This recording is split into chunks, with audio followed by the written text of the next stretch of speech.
Hey guys, and welcome to my channel. Today's video will be my first video in English. I've got a very good guest, very good friend of mine, Rohan. Check out his channel, Mind for Combat, if you're into fighting, if you like to boxing, MMA, K1 and all these beautiful sports. Hello Rohan, and welcome to my channel. Thanks for having me, man. So that's right, Mind for Combat, and I'm an avid fight enthusiast, boxing, MMA, kickboxing, and that's kind of how we met and where we became friends, isn't it? Yeah, well, I was making stuff from your shop, and then you kicked me out and beat me up. I shouldn't say that loud. I'm joking. No, we met through our passion for fighting. You know, I like to be beaten up, and he likes to win stuff. Fight. So that's how we met, really.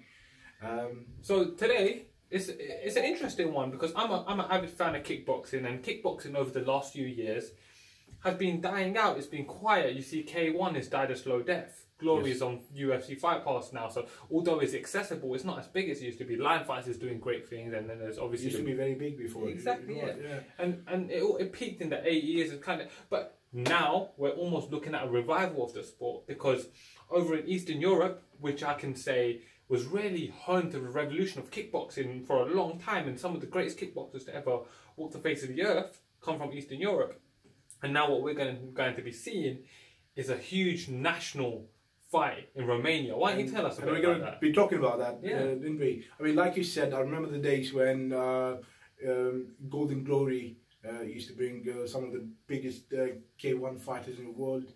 And I remember watching some of these fights on telly, K1 fights. I remember some of the greatest fighters, my favorite fighters, Andy Hugh, Ren Bonyaski and so on. Now this sport, like you said, is somehow, maybe not dying, but it's somehow...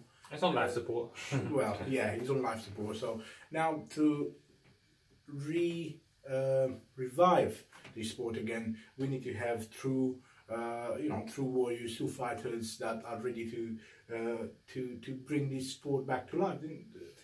And speaking of true warriors, Daniel Ghita is making his comeback. So for those of you fans that haven't been around for the last couple of years, Daniel Ghita hadn't fought since 2014 when he got beaten by Rico Verhoeven. Really no shame in that. Yeah. Rico Verhoeven is one of the best kickboxers of all time. No shame at all. No, and he's made a comeback. He beat a former foe of his who was 50-34 coming to the fight. So I think it's clear what he's trying to do here. He's trying to re-establish himself, rebuild some momentum, and that kind of brings us to this fight.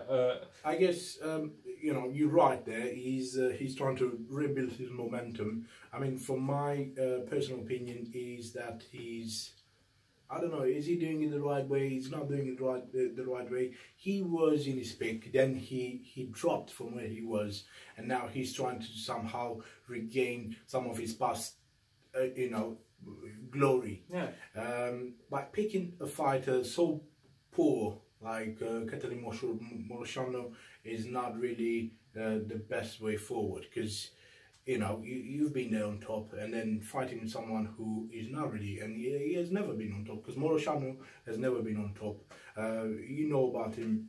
Have you heard about Morosanu before? I know who Morosanu is. So when we're looking at this fight in a bit more like a sort of granular detail, you say, so you take Daniel Ghita, who for example has been in a Rico Verhoeven twice, he's beaten Errol Zimmerman twice, he's fought Gokhan Saki, he's beaten Anderson de Silva, that's Baduk, not to be confused with the MMA legend.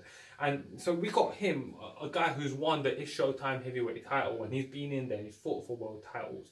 On the other hand, when we're looking at it, and whilst I accept that Morosanu is almost a stepping stone for him to revitalise his career, it has to be said, and it is evident that Morosanu is the more active fighter. He's 4-1 in his last 5. That's happened over the last couple of years. And do you think that's going to play anything into this fight? The question is, Rohan, is this, has this Morosanu ever been good? Has he ever had an important fight? Has he ever fought any good fight? And the answer is probably yes, he did. He fought Errol Zimmerman, one of the greatest fighters. However, was Errol on his peak? He wasn't. If Errol Zimmerman was on his peak back then when he fought with Morosanu, I can guarantee you that he would have smashed him.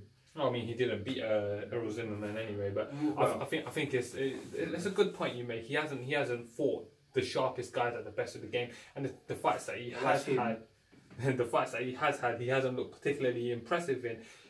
his style is very tailored towards what he wants to do, and I think a lot of the interest in this fight that has got Romania buzzing. Maybe it's about the fact that it's a national fight, two national contenders. You're right there, but when I look at him, I don't see him as a great fighter at all. I mean, I see him as a boxing bag. I see him as someone who likes to get beaten up. So he's very good at getting beaten up. Look at him over there. He's got a big nose. He's got big ears, all that. But I don't, no offense, Cătălin Morosanu, you're not a good fighter. I'm very sorry to say that. I wish I could say something else. And with regards to Ghita, well, you are over, somehow I believe that you're casting a shadow on what you've done, on your legend almost. You've done something, you've been there, but now you put this shadow into getting, an easy, what it seems to be an easy win for you. So is that the way for a warrior? If you ask me, it's not. So shame on you for that. Well, I mean, that's definitely one view. I kind of like what he's doing. He's coming out of retirement. He's having a big national fight in Romania against another Romanian heavyweight. I think it's going to be a good opportunity for him to fight someone who's 46-12 coming into this fight. Right, it should be interesting. 46-12. Yeah, that's Morosanu's 46-12. So, wow. So coming into this fight, that should be something that bears witnessing. I think he'll get the win. I don't think Morosanu's going to have too many great moments against him, but like I say, it has to be considered that he has been the more active fighter. He's 4-1 coming into this. He's 34 years old as opposed to Daniel Ghita's 37. That's not a big difference, but he's been active. So I think there's stuff to consider there. My official prediction is going to be Daniel Ghita to take him out in the first or second round. He's probably going to knock him out. It wouldn't surprise me to see a bit of a tough fight for him, for those maybe a little bit of back and forth. But I'm going to go with Daniel Ghita to knock him out. Well, I'm going to go the same with Daniel Ghita. Daniel gets it for knocking him out in the first round, maybe second round if he wants to play a little bit with him. But what I can also predict here, I know you're the best with predictions. You predicted on your channel, isn't it? Eight fights in a row now. Eight fights in a row now, guys. So if you want to win some money, just follow this guy's channel, and you definitely, if you're into betting, I'm not encouraging you to be into betting. It's very wrong to be into betting. But if you're gonna watch his channel, you're definitely gonna win something. You will. Now, going back to the fight, Daniel Ghita, yeah. I think it's going to be a win, but what's the win going to be like? It's not like he would beat up Semi-Shield or Ernesto Hurst or Alistair Overeem. He's not going to beat them lot.